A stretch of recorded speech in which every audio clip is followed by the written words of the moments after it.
Hey guys, TommyBryson here, and this video I think is the dumbest title I've ever used in my life, how to live on an extremely low income, because most likely if you are watching this video and you are on an extremely low income, right? You're alive and you know exactly how to live on that income. So for this video right here, I'm not making a video about, hey guys, let's make a video about how to survive on a low income for the rest of your life, because I don't think that's most likely what you want to do. Instead, I've decided to make a video about like, hey, how do I improve my financial situation although I have a low income, to make me some passive income, to basically get rid of my debt, to basically be able to actually get the things I want out of life. And by the way, low income is relative. You know, I have a friend, he was making $135,000 a year. Super high income, but to him, he said, Tommy, my income is super low. He was right. He got a new job and now is making around $250,000 a year. A lot more money. And then I have another friend, and she makes only around like $2 to $5 more than minimum wage, and she has around $16,000 saved up, a little bit more. But then I have another friend that makes around 2 times to 3 times more money than she does, but has absolutely no savings. So I tell you this to say that basically your income does not show success, but an income in the hands of someone that knows what to do with it, you are going to be doing amazing things, okay? But being on a low income, don't worry, I'll teach you how to handle that in this video also. And by the way, just so we're all on the same page here, according to the federal government, a person that is on a low income is someone that makes less than 2 times the national poverty level, and right now it's around $12,880 per year. That's a poverty level. And on top of that also, that means, hey, if you make less than $25,760 every single year, less than that, you are officially on a low income. So if you are there, you're on a low income, and we can still figure this out. But if you're making 30 or 40 and you thought you were super poor, you're really not, okay? According to the federal government. Although if you live like in California, you're like, okay, I really can't do anything with this whatsoever. But guys, do me a favor, smash the like button on top of that. Also, subscribe and hit the bell to get notified, so every time I post a video about investing or money management, you'll be the first one to actually hear about it. Now, the very first step I want you to take if you are on a low income, I want you to know exactly what your status and what your rank actually is. So do me a favor, okay? This step right here is all about analyzing your situation to find out exactly what your budget is, how much money you're really spending, and where is your money actually going. Because sometimes you think, hey, I just don't have any money, but because you have all of those automated payments, all of those right there, usually you have no money left over, and sometimes you might be even negative. I remember those times when basically I would check my account and would be like, hey, come on, just don't be negative, because by tomorrow it'll be negative that plus an extra $20 late fee. That sucks. That's not what you want whatsoever. So here's the first step, okay?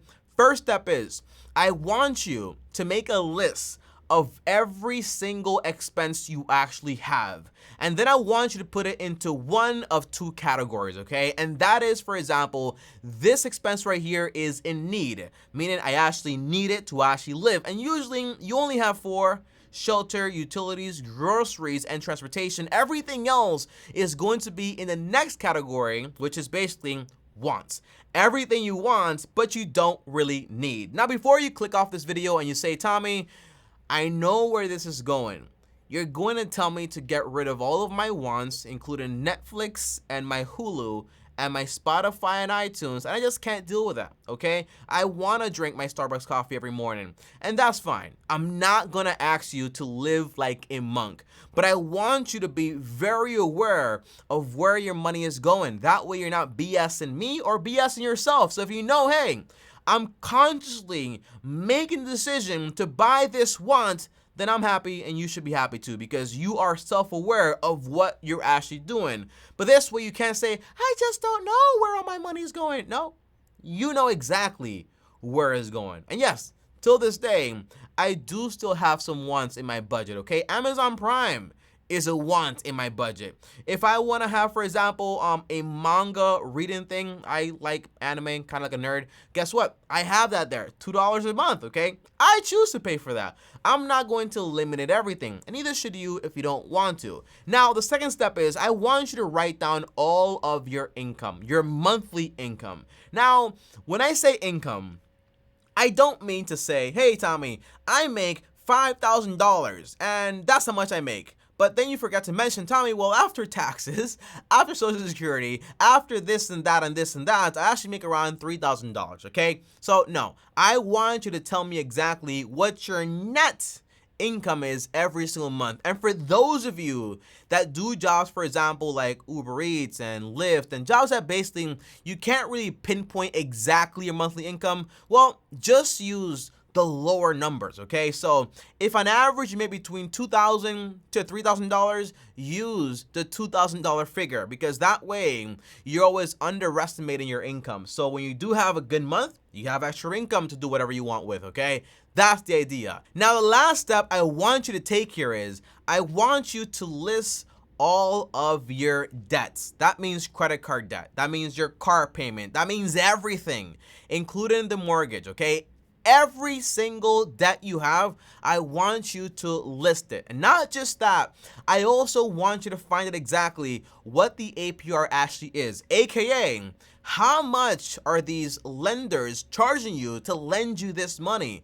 And not knowing how much you pay is irresponsible, because you don't know how much you're being charged for money you owe. You need to know this information. So that's basically the 3 steps I want you to take. List all your expenses, wants and needs, and then go ahead and basically list all your incomes. Use the lower numbers, by the way, and also your net income always. And then lastly, I want you to list all of your debt. Now, this tells you literally like a little financial picture of where your money is going. Is it mostly going towards your wants or your needs? Are you, for example, having, your income is fairly low? Could you do better there? And lastly, your debt. Is it overwhelming? Is it maybe that your income is normal, but because you have so much debt, that $500 car payment, that $3,000 mortgage, and everything else, is that where all your money is going? Is that what's stealing the possibility of wealth for you? This gives us a clearer picture. But that's not where this video ends, because now I'm going to give you some steps to actually take and things to actually go ahead and prioritize when it comes to finances, of course. So the goal is to literally just list whatever your financial goals are actually going to be. So where and what are you going to use your money to actually do? That's really what we're going to do here. So guys, you ever heard the quote that says, if you chase 2 rabbits, you will catch none? It's kind of like the same thing here. If you have, for example, an extra $500 every single month after you're done cutting your expenses and everything else, and you're saying, well, with this money, Tommy, I want to invest. I want to pay off debt. I want to save for emergencies. I also want to basically save for my trip to Hawaii. You're doing too much, okay? I'm just being real here. And when you're doing too much, you spread yourself too thin, and then you're really not doing anything.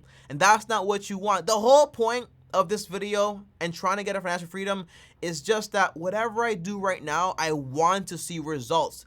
And if you spread yourself too thin, you're not going to see any real results whatsoever. So here's the first step you want to take, okay guys? I want you to take your income and subtract it from your expenses. Meaning, for example, if my monthly income is $2,000 a month and I spend, for example, $1,500 a month, well, that number minus that number leaves me with $500 a month.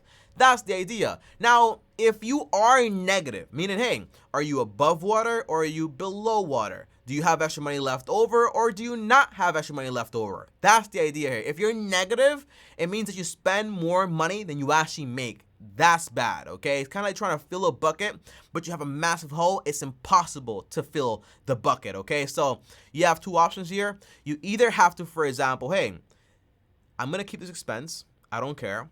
Or you're going to lower it, or, for example, get rid of it altogether. Or 4th option is you increase your income by doing side jobs like Uber Eats, delivering pizzas, or whatever it takes. But my advice is, when I did this, I looked at every single bill I had and I said, well, is there an alternative? Instead of buying, for example, Frosted Flakes, I bought Frosted fakies, okay? Like the fake cereal or whatever it was, okay? That way, I save money on that too. If I had T-Mobile, I switch over to Mint Mobile, okay? Just as good, but like $40 less. So it's all about trying to save money here and there. But things like cable, just cut it out, okay? The things you don't need, just cut it out. That's the idea. And by the way, if you have less than 10 to 20% of your money left over after you're done paying bills, it's going to be very hard to really do anything because it's going to take you a long time to get ahead. So sometimes you make sacrifices today, and so tomorrow you can have a much better life. That's the idea. So now, step number 2 here is you gotta prioritize. So you gotta decide which one of these 4 things you're going to do first.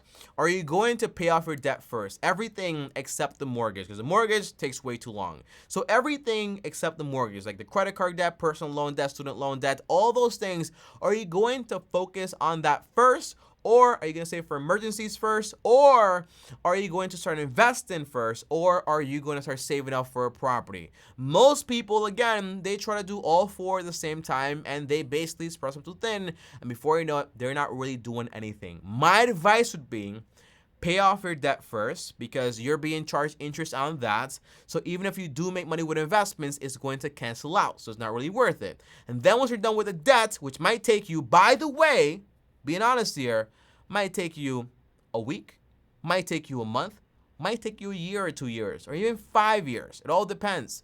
And then, once you're done with that, you save for emergencies. No job is so secure that at some point you will not lose it. The time will come. So having an emergency fund is going to help you out a lot. I recommend 3 to 6 months worth of expenses. And you already know your expenses, so multiply your monthly expenses by 3 or by 6, and that is your goal for savings. And if you want to use, for example, my video, it's called the Envelope Challenge, to save $5,000 in less than 100 days, the answer is watch that video. I'll put it up here in the cards and also put it down below in the links down below. It's a great video and a great trick to actually save some money. Now, once you're done with that, I would go ahead and basically start investing money towards retirement. So that means 10 to 20% of your money going towards retirement investing, boring investments that are going to make you rich in the long term. And while you're doing that, you save for a down payment for a home, you buy the home, use the extra money to pay it off early. And this means you're investing while you pay off the home, which basically means you're going to have money here in your investment account, but also your expenses are going to go down because basically you're paying off the mortgage a lot faster. That's the idea, and that's my advice. And the third step is just commit, trust the plan, and keep going. And don't, for example, lose track of the important things. So although all this stuff sounds extreme, I still recommend take 1 to 5% of your income every single month. And what you do with that money is you use it for something I call guilt-free spending. Meaning, hey, this 5% of my salary per month or 1%, I'm going to use it to buy me a fancy dinner or buy me some coffee at Starbucks, the one I actually like with the biscuit I like or whatever it is, okay? Guilt-free spending. This stuff, guys, it's hard. That's why only like around 3 to 10% of people actually accomplish it. It's going to be hard. Trust me. It's hard. It's simple, but it's hard. The journey is hard.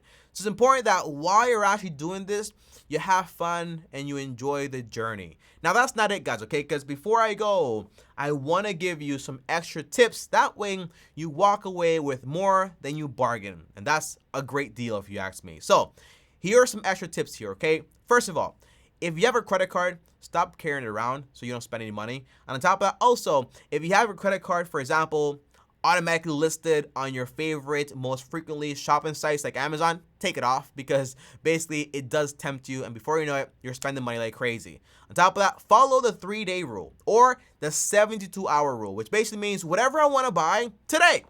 I wanted to buy an Apple Watch, $500. I said, I'm going to wait 3 days. Guess what? 3 minutes later, I'm like, I don't even want the thing, okay? Because it's so expensive, makes no sense, and I don't want it. So I have my $15 watch right here. So basically, whatever you want to buy, just wait 3 days until you actually buy it. On top of that, before you buy anything, be like your mom or your grandma. Someone in your family did this, and it's basically called compare prices, okay? Every price, even groceries and gas prices, there are websites and apps to compare prices, so that way you can get the absolutely best deal. Now, don't be stupid. And by stupid, I mean people that spend hours comparing prices. And it's like, well, you spent 2 hours on that. You could have made 20 bucks while you did that, but instead you chose to do that, okay? No, just take it, compare prices here and there, but don't take it to a crazy extreme. And also use apps to help you, for example, get coupons on deals to save even more money. But don't forget, deals are always going to be around, and it's also a marketing scheme. So sometimes you use deals to get you to spend money impulsively, so only really use deals for the things that you actually need. Not the things you want, things you actually need. And additional, guys, okay? Ask for a raise at work.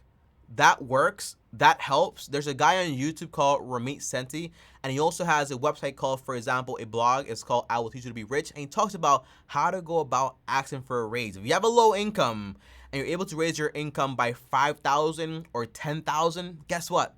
That's a lot of money. And it gives you more money to do whatever your financial goals actually are. On top of that, start a side hustle. If you have extra time, use it to make extra money to get to your goal a lot faster.